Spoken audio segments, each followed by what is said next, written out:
Просто вот так вот как-то, мычание, а не песня. 31 октябрда Кыргыз улуттук Күрөнкиев атындагы окуу жайынын 85 жылдык мааракесине арналган иш-чарада министрлер кабинетинин төрагасынын орун басары Эдил Байсалов мамлекеттик гимн тууралуу пикирин айтып жатып, аны мөөрөгө окшоштурган.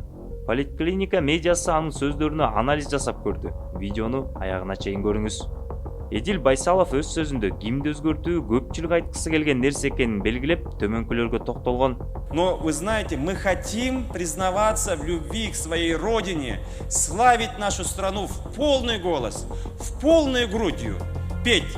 А у нас это не получается. Вот буквально в этом здании, нашем большом зале филармонии, буквально еженедельно проходят эти мероприятия, и мы просто вот так вот как-то, мычание, а не песня, не слова.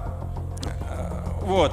Поэтому, вы знаете, дорогие наши уважаемые специалисты и музыканты, мы надеемся, что прежде всего вы поддержите, воспримете.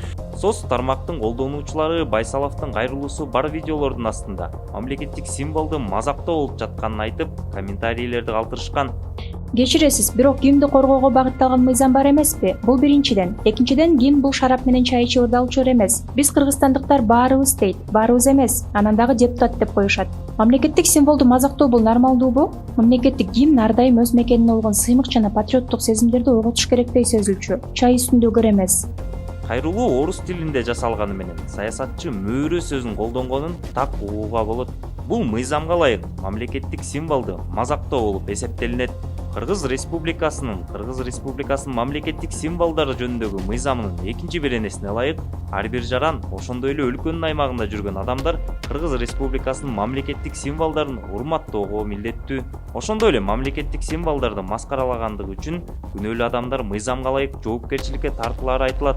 Ал эми мамлекеттик символдору болуп Кыргыз Республикасынын мамлекеттик туусу, герби жана гимни эсептелинет.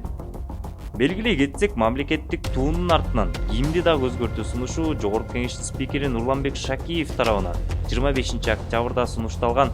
Андан кийин эле өлкө президенти Садыр Жапаров гимнди өзгөртүү заман талабы экенин айтып, өз позициясын билдирген.